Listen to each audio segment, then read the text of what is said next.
School वाले board exam को बहुत सीरियसली लेते थे। अलकायदा टाइप ट्रेनिंग मिली थी हम लोगों को। एग्जाम देते हुए कहीं से भी बॉम्ब गिर सकता है, लेकिन तुम्हारे हाथ नहीं रुकना चाहिए, चाहे तुमको क्वेश्चन आता हो या ना। कुछ न कुछ लिख के ही आना है। हमारा एक ही मकसद होना चाहिए, आंसर शीट भरना। नहीं आए तो भी कुछ भी लिख के आ जाओ। मेरे को ये नहीं समझ आता कि मैं कुछ भी कैसे लिख के आ जाऊं। मेरे को आता ही नहीं है, क्या लिखूं मैं। एक तो हमको इतना डरा धमका के भेजा गया था ना सेंटर पे, मैं नर्वसनेस में जाके अपना नाम भूल गया। वहां पे इन्विजिलेटर ने नाम पूछा, मैं सोच रहा हूँ क्या हो सकता है। बेटा नाम नाम तुम्हारा। 2 मिनट। हाँ हेलो मम्मी, मेरा नाम क्या है। बोर्ड एग्जाम के नाम पे इतना डरा दिया था ना स्कूल वालों ने हमको। अच्छों का मुंह निकल जाता है टट्टी के साथ मिक्स होके। तुम लोगों का एक सेंटर आएगा जिसके चारों तरफ सैनिक तैनात रहेंगे। बिना एडमिट कार्ड के वहाँ पे आसपास भी भटकते हो मत दिख जाना, जिंदा जला देंगे वो लोग। और अगर चीटिंग करते हुए पकड़ा गए तो ना तो तुम हमको जानते हो ना हम तुमको जानते हैं। हम लोग एग्जाम वाले दिन सेंटर पहुंचे तो बच्चों से ज्यादा सिक्योरिटी थी वहाँ पे। आज तक इतनी सिक्योरिटी मैंने एयरपोर्ट पे भी नहीं देखी थी। आर्मी वगैरह खड़ी थी वहाँ पे टैंक लेके। वो सिक्योरिटी वाले एक एक रबड़ का रैपर निकाल के देख रहे थे कि उसके पीछे तो नहीं लिख के लाया कुछ। क्या लिख लूंगा मैं इतनी सी जगह में। लिख भी लिया तो मेरे को ही समझ नहीं आएगा कि क्या लिखा है। कुछ चीजों का मेरे को लॉजिक ही समझ नहीं आया था कि तुम नंबर वाली घड़ी पहन के नहीं जा सकते हो, पहनना है तो कांटे वाली पहनो। उनको शायद शक हो गया था कि ये सारे लोग एक साथ कोऑर्डिनेशन करके बम बम नहीं फोड़ दे। उधर एक बच्चे की घड़ी का अलार्म बज गया और वो बजता भी बॉम्ब के टाइमर जैसा है।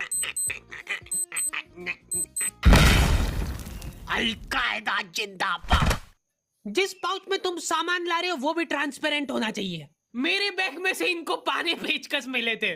क्या जवाब दूं मैं इसका कि क्या यूज में आते ये। उनको वहां पे डेमो करके बताना पड़ा कि ये यूज में आता है ये सब आइटम। फिर बाकी बच्चों ने भी कंफर्म करा कि हाँ देखा तो है हमने इनको रास्ते में ये हरकत करते हुए। ये सब देख के उन्होंने मेरे पाने पेचकस तो हाथों हाथ नाली में फेंक दिए थे। हमारे एक साथी की जेब में से ड्रग्स बरामद हो गए थे। अरे ड्रग्स नहीं है, ये इनहेलर है।